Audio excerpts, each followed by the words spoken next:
Surgieron a finales del siglo VIII desde los mares helados del norte para tomar el mundo por sorpresa. Durante los siguientes 300 años, asolaron las naciones civilizadas. Nada puede detenerlos, ni los océanos, ni el miedo a lo desconocido, ni los soberanos europeos. Son los vikingos. Y tras su leyenda bárbara se esconde una realidad incluso más espectacular. Exploradores, colonos y mercaderes, los vikingos atacan atravesando el mar en busca de botín y riqueza legítima. Desde las costas de Norteamérica hasta los mercados de Bagdad, abren las fronteras a un asombroso cambio social, político y económico. Y entonces, desaparecen. Bárbaros, vikingos.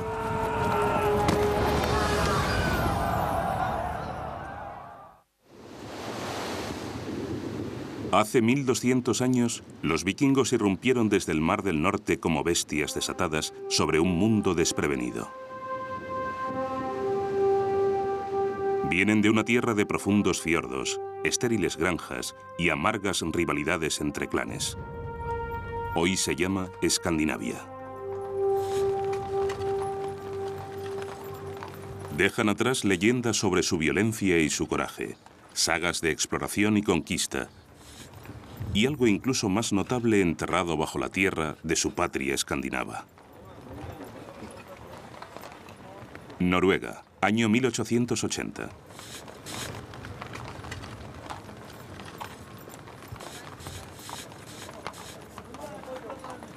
Unos arqueólogos noruegos hacen un descubrimiento extraordinario, abriendo una ventana al pasado y desvelando por primera vez cómo vivían y morían de verdad los vikingos. Fue asombroso. Transformó a los vikingos de una cultura de bandidos del norte con cascos de cuernos y espadas, abatiéndose sobre Europa, en un pueblo que tenía una civilización tan compleja y artística como cualquier otra de la Europa de la época. Un objeto desenterrado en varios yacimientos funerarios por toda Escandinavia revela más sobre el pueblo vikingo noruego que cualquier otro hallazgo. Es un barco, una tumba-barco enterrado como un sarcófago y rellenado con los bienes que su propietario necesitaría en su viaje al más allá.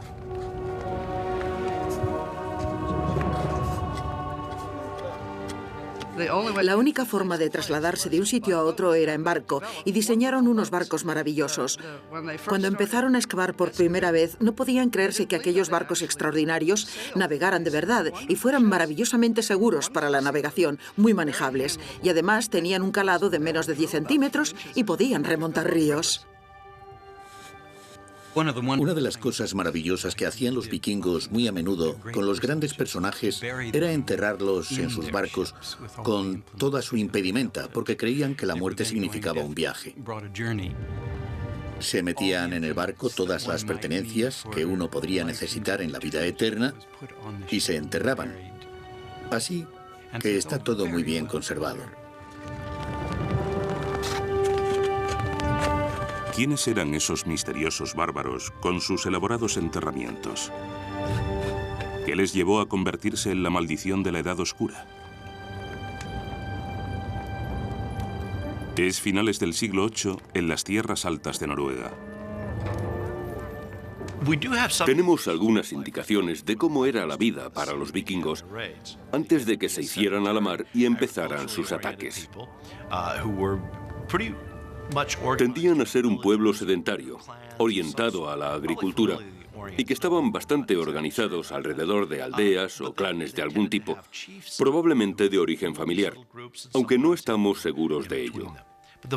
Solían tener jefes que gobernaban esos pequeños grupos y a veces guerreaban entre ellos.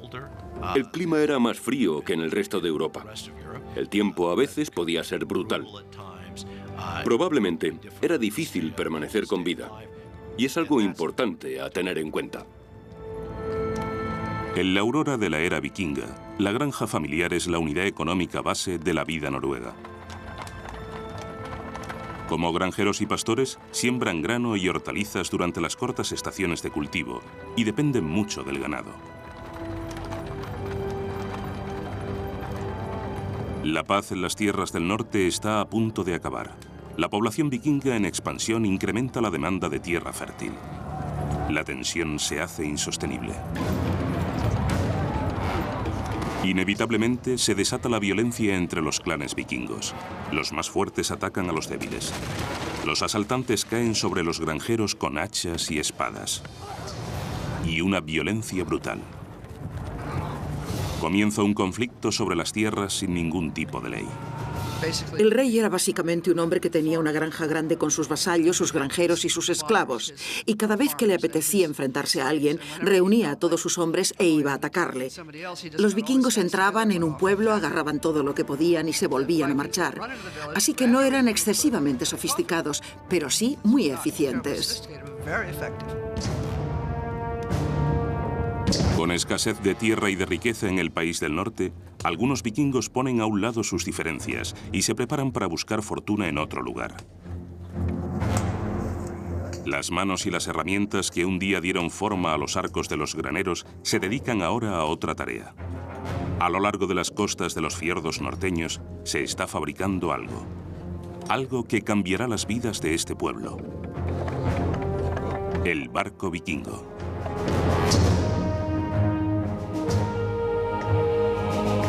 Estas naves extraordinarias de diseño revolucionario darán un nuevo rumbo a la historia y lanzarán una ofensiva que dominará Europa y ultramar en los 3 siglos siguientes.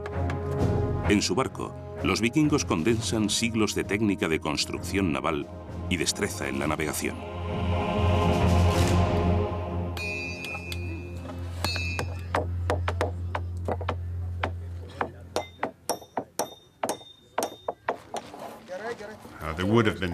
Sin el barco vikingo no habría habido vikingos. Es la evolución de esa tecnología la que les permitió dejar huella en la historia.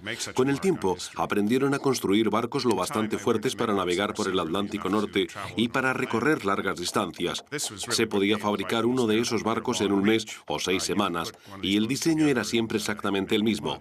Hacían el barco más ancho si navegaban por aguas tranquilas, y tan hondo como les hiciera falta cuando navegaban por el océano abierto.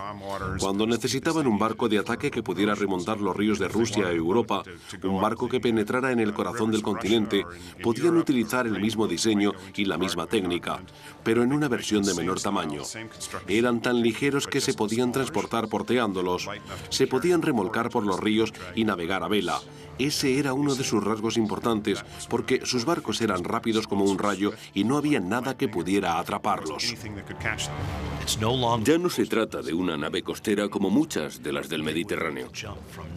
Podían saltar de Noruega a Escocia, y de las Islas Fero a Islandia, y de Islandia a Groenlandia, atravesando mares abiertos que eran tan peligrosos que los barcos costeros ni siquiera lo intentaban. A los vikingos no les daba miedo y tenían la tecnología para llevarlo a cabo. El resultado, un barco con poca resistencia al agua y una alta adaptabilidad, una maravilla tecnológica para su época.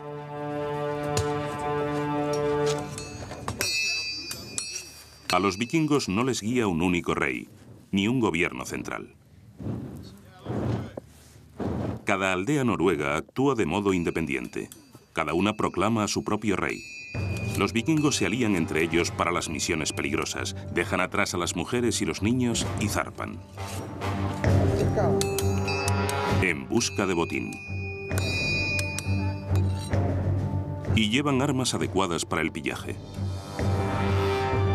Entre las primeras víctimas de sus incursiones están los monjes de Lindisfarne, en la costa inglesa, en junio del año 793.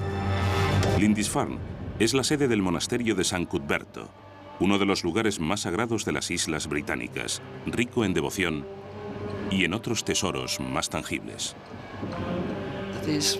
Cuando los monjes escuchan las campanas que les anuncian la hora de la misa, de repente salen del mar unos dragones. Los vikingos cayeron sobre ellos como una plaga, los descuartizaron, se lo llevaron todo e incendiaron el lugar. Los monjes se encontraron con el infierno y describían a los vikingos como demonios del Averno que se habían desatado sobre ellos. Los vikingos eran guerreros. Es indudable. Vivían de la intimidación y el miedo, del terrorismo. Eran saqueadores, no eran soldados. Creo que eran extremadamente fieros, tanto como codiciosos y hábiles. Los consideramos bárbaros, pero en realidad creo que por su orden en la batalla, por el modo en que se aproximaban al objetivo, tenían un comportamiento militar muy disciplinado.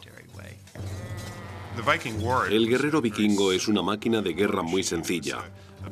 Es un gigante escandinavo, a menudo protegido por una coraza de cuero. Cada uno iba equipado con herramientas muy simples: un cuchillo, una espada y un hacha de batalla. Y según cuentan, el hacha de batalla era el arma más feroz de todas, porque los vikingos eran habilísimos lanzándola para decapitar a la gente o dejarla inválida. Los monasterios a lo largo de la costa eran especialmente atractivos para los vikingos a causa de su gran acumulación de riquezas y a la pasividad de los monjes. La crónica anglosajona, que comienza a finales del siglo IX, es la principal fuente histórica de Inglaterra desde el siglo V al XI. Registra el terror causado por los invasores vikingos. Dice literalmente: las incursiones de los paganos destruyeron miserablemente la iglesia de Dios en Lindisfarne, con el pillaje y la matanza. La historia considera el ataque blasfemo contra esos monjes y sus tesoros en el año 793 como un momento clave, el primer ataque marítimo vikingo a gran escala. Pero Lindisfarne y los otros monasterios vulnerables a lo largo de las costas británicas no fueron más que el principio. Cuando termina el siglo VIII, los saqueadores vikingos fijan la vista en premios más importantes. Las grandes ciudades de Europa están a punto de sentir el poder y la furia de los hombres del norte y a probar el filo de sus espadas.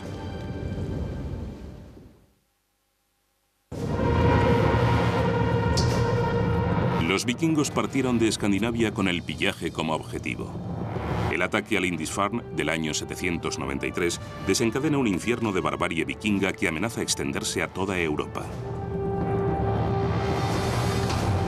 A mediados del siglo IX, unos 50 años después de Lindisfarne, ya se ha corrido la voz sobre las riquezas al alcance en Europa. Familias noruegas, pueblos y comunidades enteras se agrupan para construir barcos. Planean mejorar su nivel de vida a costa de las gentes ingenuas del otro lado del mar. Los españoles que más tarde llegaron a América buscaban oro, pero los vikingos buscaban plata.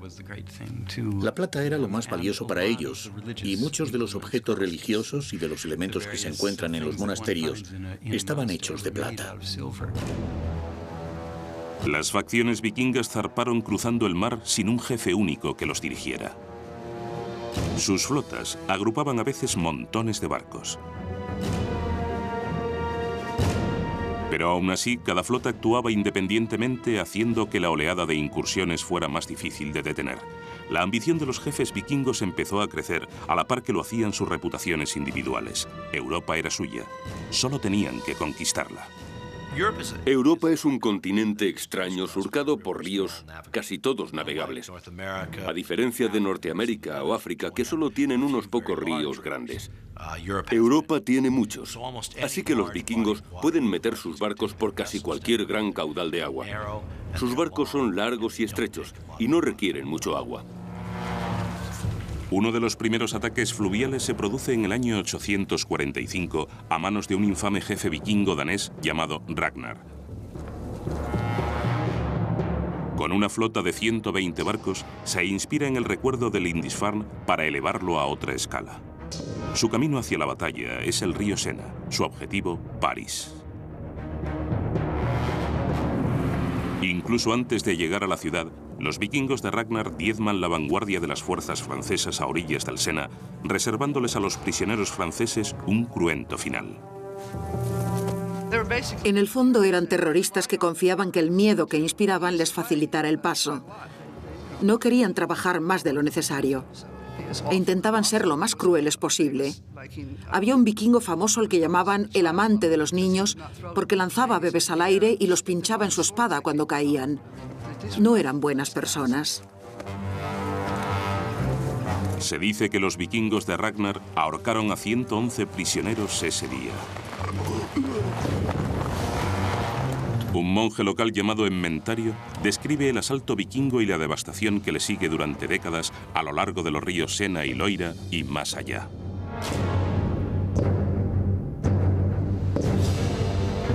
El número de barcos crece. La interminable riada de vikingos parece no cesar nunca. Los cristianos son víctimas de masacres, incendios y saqueos por todas partes. Los vikingos conquistan todo a su paso y nada se les resiste.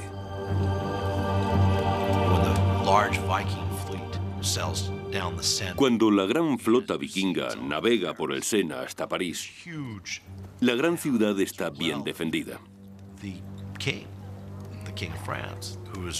El rey de Francia, que residía en París, decidió sobornarles en vez de sufrir la posible destrucción que resultaría del enfrentamiento.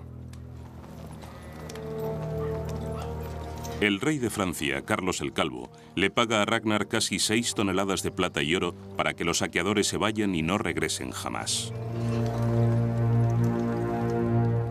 Pero produce el efecto contrario.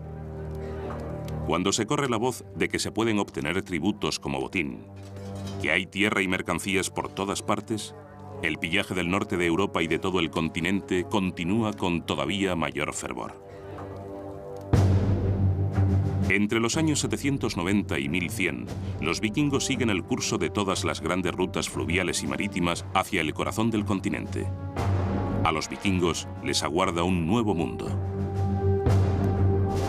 Los noruegos son tal vez quienes escriben el capítulo más brillante de la historia vikinga, como exploradores indómitos colonizando Islandia, Groenlandia y continuando más allá. Con la colonización de Islandia surge la historia de 2 vikingos noruegos legendarios, Erik el Rojo y su hijo Leif Erikson. A finales del siglo X, Erik conduce una expedición hasta allí y se convierte en el primero en instalarse en esa tierra inhóspita. De temperamento pendenciero, a Erik pronto le destierran de Islandia durante 3 años. Navega hacia el oeste y se establece en la costa este de Groenlandia. Y empieza a hacer propaganda de esa tierra. Y como no puede decir que solo tiene una franja de costa habitable, decide contar que es Greenland. Está cubierta de verde. Algunos colonos le creen, pero cuando ven cómo es de verdad, se dan la vuelta.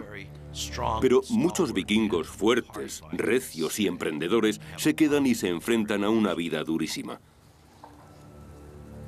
El suelo no se podía trabajar, pero había pesca y otro tipo de carne. Aún así, era una tierra árida. Bajo el mando de Erik el Rojo, se desarrolla una sociedad agraria nórdica que se las arregla para salir adelante en ese lejano paraje. Como gobierno, los habitantes acuerdan un Althing, una especie de asamblea pública o tribunal trasplantado de su patria. Allí los hombres libres tienen derecho a hablar en su defensa y sobre asuntos que conciernen a la comunidad. En esta comunidad de hombres libres se forma el hijo de Erik el Rojo, Leif Erikson. Al igual que su padre, tiene alma de explorador.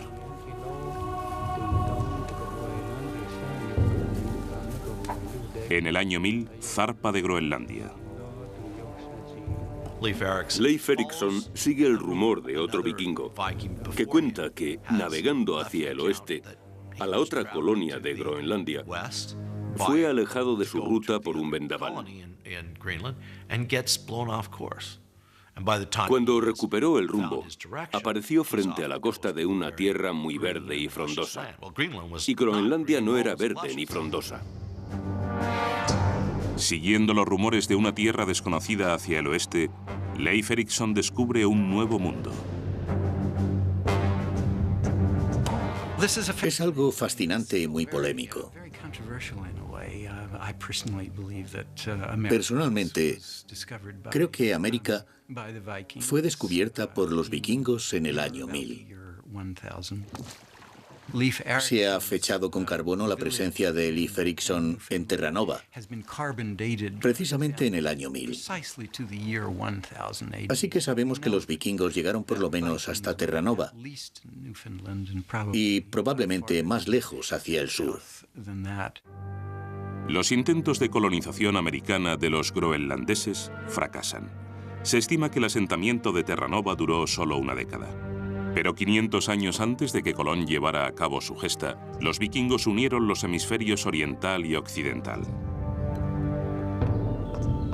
Tras pasar un invierno en Terranova, Leif Erikson regresa a Groenlandia. Introduce algo nuevo entre los colonos. Con las mismas herramientas que construyen los barcos, fabrica las rústicas cruces de una nueva religión. Decidieron convertirse. Leif Erikson fue a Noruega y el rey le pidió específicamente que llevara el cristianismo a Noruega y cristianizara las colonias groenlandesas, y él lo cumplió debidamente. A medida que los vikingos extienden su influencia, el mundo exterior empieza a afectarles. Sus jefes consideran el cristianismo como un modo de unificar a los vikingos, con el objeto de tener más poder sobre ellos. En la aurora del siglo XI, 200 años después del ataque de Lindisfarne, los hombres del norte siguen sin tener un solo rey, ni sentido de la solidaridad. El cristianismo es un motivo de unión. Pero los vikingos cristianos han de enfrentarse a veces a la resistencia de sus vasallos paganos, la resistencia a abandonar a sus antiguos dioses. Los reyes se inclinaron hacia el cristianismo porque les convenía, les servía para consolidar su poder y empezaron a imponérselo a su pueblo, lo que causó muchos conflictos. A la gente no le gustaba, les daba miedo, no querían abandonar sus viejas tradiciones. A la isla acudieron algunos misioneros cristianos que convirtieron a unos pocos. Pero había muchos escépticos y en una ocasión decidieron hacer una prueba con sus deidades paganas, con el representante de esas deidades que se conocía como Berserker, un hombre que estaba loco, por decirlo de un modo agradable. Y los misioneros cristianos les desafiaron. Les dijeron, vamos a encender una hoguera y vosotros encenderéis otra. Si el Berserker atraviesa vuestro fuego pero no puede atravesar el nuestro, entonces sabremos que el paganismo ha vencido. Es casi como un duelo del Antiguo Testamento. La historia cuenta que el Berserker llegó, pasó con facilidad sobre el fuego de los paganos, pero no pudo atravesar el fuego de los cristianos.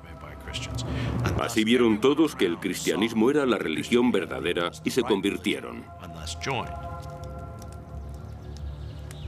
De vuelta en Noruega, emergerá el nuevo catalizador de la unidad vikinga en la persona de un muchacho vikingo. Harald Hardrada es el hermanastro del rey Olaf de Noruega y su heredero aparente.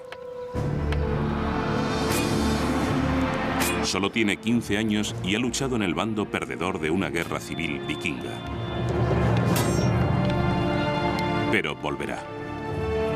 Se vengará y escribirá su propia historia con la sangre de sus enemigos.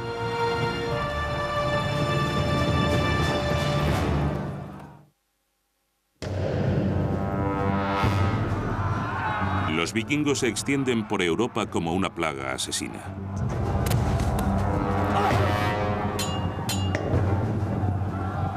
Los primeros en caer son los monasterios indefensos, pero pronto los invasores llevan el terror hacia el interior del continente.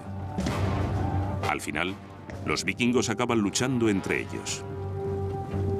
Noruega está inmersa en una guerra civil. En 1030, las fuerzas leales al rey danés Canuto el Grande se enfrentan con la del rey noruego Olaf en la batalla de Stiklestad.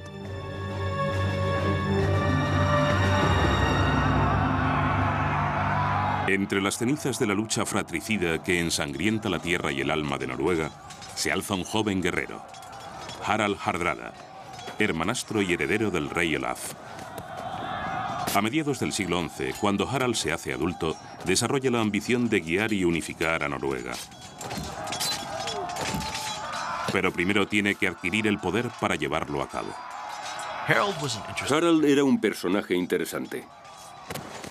Empieza su reinado vikingo siendo muy joven. A los 16 años, resulta herido en la batalla que al final acabará con la vida de su hermanastro el rey y se ve obligado a huir. Harald Hardrada se enfrenta al exilio en las tierras lejanas del norte. Se dirige a Suecia, luego finalmente a Kiev, una floreciente ciudad comercial en lo que hoy es Ucrania. En 1031 sigue la ruta de los vikingos suecos, que habían establecido centros de comercio en los 2 siglos anteriores para acceder a las exóticas mercancías de Oriente. Los suecos llegaron como salvajes saqueadores, pero se quedaron para convertirse en mercaderes cosmopolitas. Mediante el comercio, Kiev conecta el mundo escandinavo con el extenso universo de Oriente, un aspecto que no pasa desapercibido para Harald. Cuando se encuentran tesoros de esta época, hay monedas de todo el mundo. Han encontrado estatuillas de Buda en las ruinas de Hedevi. Tales eran los contactos de ese pueblo. Eran más importantes como comerciantes que como saqueadores.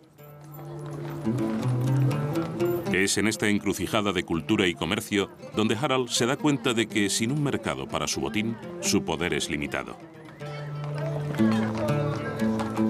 Una lección que pronto pondrá en práctica. Los vikingos llevaban viviendo del comercio cientos de años.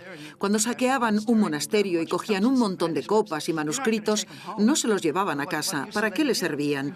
Tenían que ir a otro sitio y cambiarlos por algo que les interesara. Pero las mercancías materiales son solo una parte del comercio. Los vikingos también comercian con carne humana. Como tratantes de esclavos, comercian con los hombres y mujeres que capturan en sus incursiones. En esa época las mujeres morían al dar a luz en porcentajes muy altos, así que había una demanda constante de suministro de mujeres. Capturaban a las chicas, se las llevaban para violarlas y luego las transportaban a mercados de esclavos donde las vendían. Pero a pesar de las lecciones económicas de Kiev, Harald no había llegado tan lejos solo para probar fortuna con el comercio. Su corazón de vikingo le latía con fuerza. También tenía que vestir el manto de guerrero y aprender las destrezas que le harían rey. Hacia 1038, Harald ha ganado confianza y está hambriento por un botín. Es el jefe de una fuerza de élite de mercenarios vikingos. Combate insurrecciones por todo Oriente, a sueldo de gobernantes extranjeros, acumulando riqueza y poder mientras se prepara a regresar a Noruega para apoderarse de la corona. En Sicilia, Harald demuestra su legendaria creatividad. El mandato militar de Harald no se caracteriza por una especial valentía, sino por una avezada astucia. Una importante virtud vikinga es que vale más actuar con habilidad que partirle la cabeza a la gente. Una de sus tácticas era que cuando llegaba a una ciudad y la asediaba, hacía que capturaran a los pájaros que entraban y salían de ella y les ataba una ramita ardiendo, untada en brea, antes de volver a soltarlos. Los pájaros volaban de regreso a sus nidos, entre la paja de los tejados, y la ciudad se prendía fuego. Entonces tomaba la ciudad. En la saga del rey Harald, el historiador islandés del siglo XIII, Snorri Sturluson, describe la efectividad del plan para conquistar Sicilia.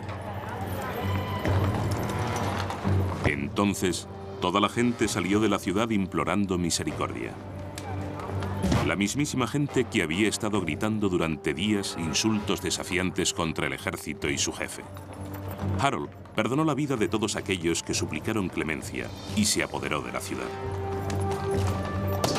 Después de 15 años, el astuto Harald se ha hecho con la reputación y la fortuna que necesita para reclamar su derecho legítimo a la corona de su patria dividida.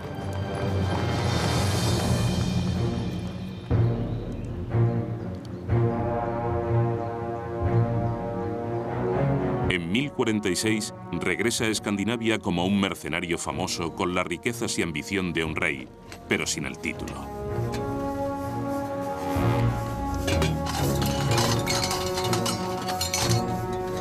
Como siguiente en la línea de sucesión al trono de Noruega, está preparado para jugar sus cartas. El problema es que ahora el trono está ocupado por su sobrino. Para poder reclamarlo tiene que negociar un poco. ¿Y qué hace? Es un individuo políticamente muy astuto y naturalmente consigue llegar a un acuerdo con su sobrino para gobernar conjuntamente. El acuerdo funciona. Su sobrino muere en un año. No existe nada que indique que Harald lo hiciera matar, aunque es cierto que surgen acusaciones que apuntan en esa dirección. Harald no las desmiente. Al final está al mando de Noruega. Con la reclamación del trono completada, Harald se dedica a asegurar que su poder no tenga rival. En 1047 se dispone a librarse de todos sus adversarios. Con una mezcla brutal de táctica y venganza, Harald descarga una furia inusitada contra todo el que se le opone.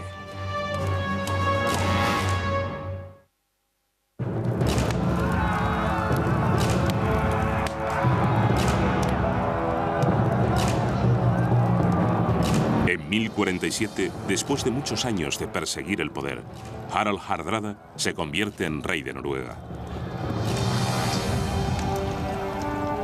Gobierna a los vikingos con mano de hierro. Los hombres de Harald no muestran misericordia al arrasar las granjas y aldeas de quienes se le oponen. Su mensaje es simple: someteos o morid.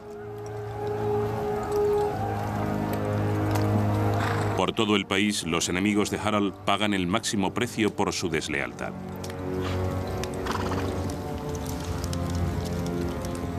En la saga del rey Harald, el rey celebra su crueldad insaciable con estas palabras: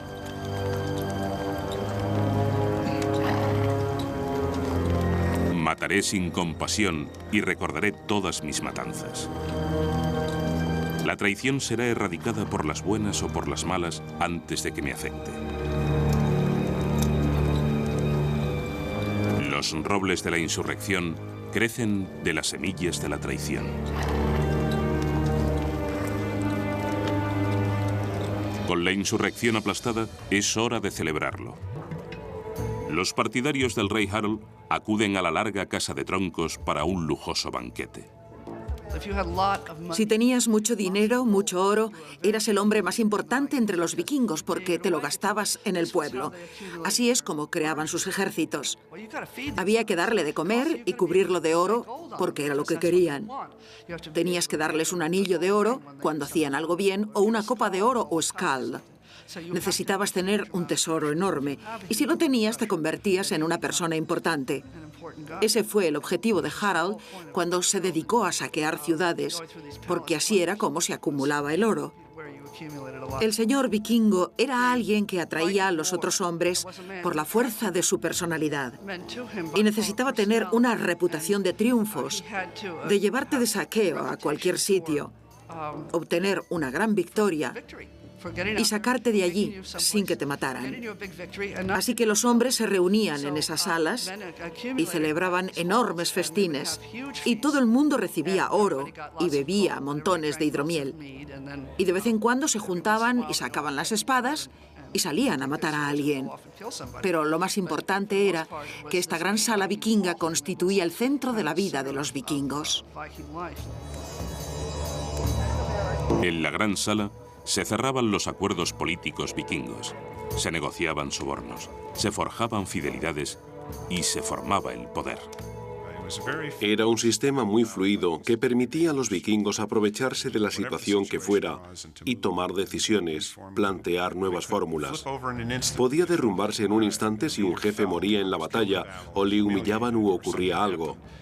Alguien se levantaría de repente, a menudo decantándose en una dirección totalmente distinta. Con Kiev como modelo, el rey Harald se dispuso a crear un centro comercial importante en una ciudad costera estratégica donde estarían disponibles mercancías de todo el mundo.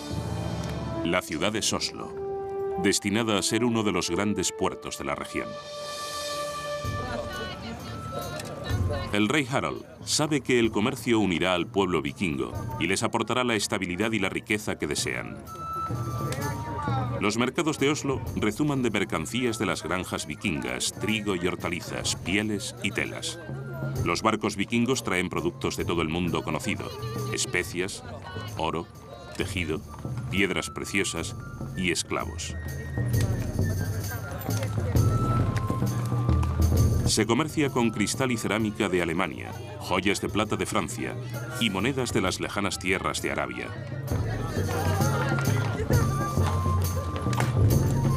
Los vikingos se convierten en hábiles comerciantes a la vez que Oslo crece y prospera.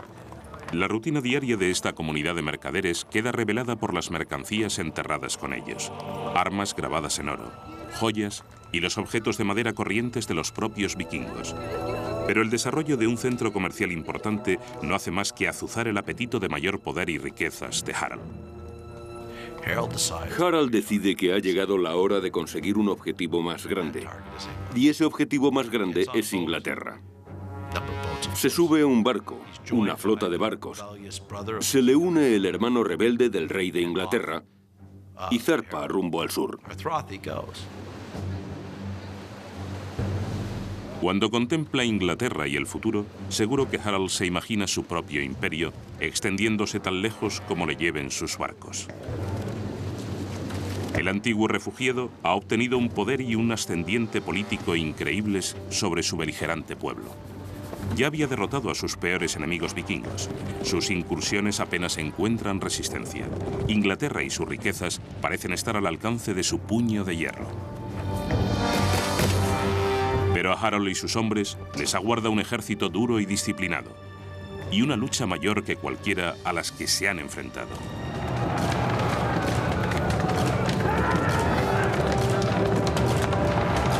Una lucha que amenazará con deshacer todo lo que se ha ganado.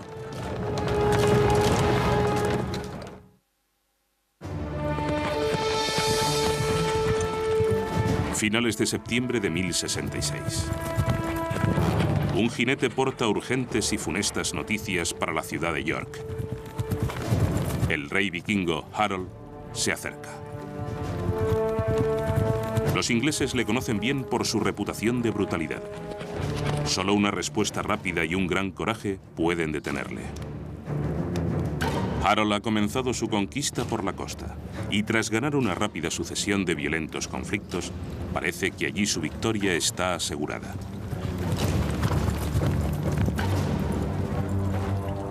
York parece dispuesta a rendirse. Harald y un contingente de sus tropas se dirigen a Stamford Bridge, a unos 12 kilómetros de la ciudad. Espera que los gobernantes de York le rindan homenaje y le entreguen rehenes como tributo. En realidad, Harald está tan convencido de que el norte de Inglaterra ya es suyo, que solo le acompaña una parte de sus hombres y se han quitado las corazas. Pero los ingleses no están tan relajados. Su rey, Harold Godwinson, hace que sus soldados marchen el doble de tiempo atravesando el bosque para cortar el paso al ejército vikingo. Los espadachines llevan cota de malla. Los arqueros van bien armados. Están decididos a detener la invasión vikinga y a salvar a la ciudad.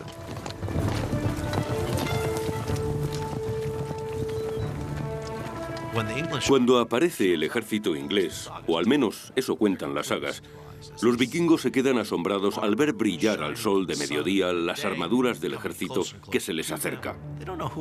No saben quién es, pero según se va aproximando lo reconocen. Según la saga del rey Harald, a los vikingos el brillo de las armas les pareció una lámina de hielo. Harald toma una decisión malograda. En vez de retirarse y aguardar a que el resto de sus tropas desembarque, quiere luchar ya.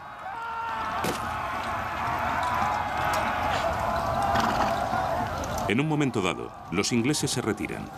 Harald presiente la victoria y sus filas rompen la formación. La historia dice que un solo guerrero se plantó en el puente y resistió frente a todos los ingleses. Se trataba de ejércitos pequeñísimos, así que no es nada inaudito. En la Edad Media, las batallas con grandes ejércitos no eran corrientes. Según la saga del rey Harald, Harald arenga a sus hombres con estas palabras.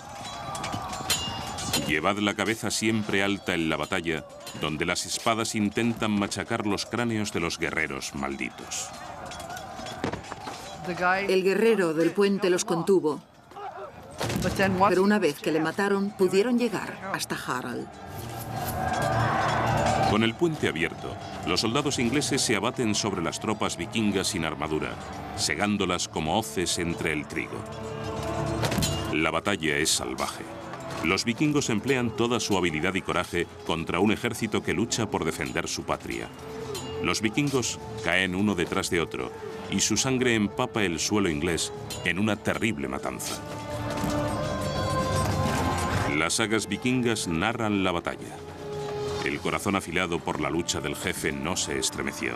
El fuerte rey demostró a todos el mayor coraje en el fragor de la batalla. Su espada sangrienta hirió de muerte al enemigo. En medio del combate, una flecha bien apuntada o guiada por el infortunio se alojó en la garganta de Harald Hardrada. Los refuerzos de Harald llegaron ese mismo día, pero era demasiado tarde. Inferiores en número y en estrategia, los vikingos se enfrentan a un desastre casi total. Al anochecer, la derrota vikinga es absoluta. Harald Hardrada llegó a Inglaterra en septiembre de 1066 con miles de soldados y la mayor ambición. Pero solo se encontró con la ruina y la muerte. Se dice que de los 270 barcos que Harald había llevado desde Noruega, solo regresaron 30. En las décadas siguientes, los vikingos continuaron sus ataques esporádicos. Pero ninguno llegaría tan lejos, ni estaría tan cerca de crear un imperio como lo estuvo Harald en su último combate. En cuestión de semanas, se iniciaría una nueva era en la historia del mundo. En el momento de la muerte de Harald en 1066, la influencia vikinga había echado raíces profundas en el comercio, la cultura y la historia del mundo. Pero también había sembrado las semillas de su propia destrucción. La asimilación, su absorción por los países que colonizaba y la extensa fuerza unificadora del cristianismo significó su fin tanto como cualquier derrota en una batalla. La historia de Europa cambia esencialmente. La tierra de los Rus, que eran vikingos, ahora es Rusia. La tierra de los normandos u hombres del norte, que eran vikingos, ahora es Normandía. Al final, los normandos conquistan Inglaterra y su legado forma parte de la historia de Europa. Como guerreros, como colonos, como exploradores y comerciantes, los vikingos fueron agentes de una extraordinaria transformación social y política que promovió el crecimiento económico global, el fortalecimiento de Europa, el desarrollo de las identidades nacionales, adelantos en la construcción naval, la navegación y más. Sus brutales ataques les confirieron a los vikingos la reputación de bárbaros. Pero en su búsqueda de una oportunidad, del poder y la riqueza, los vikingos no destruyeron la civilización occidental. La enriquecieron, tal vez para siempre.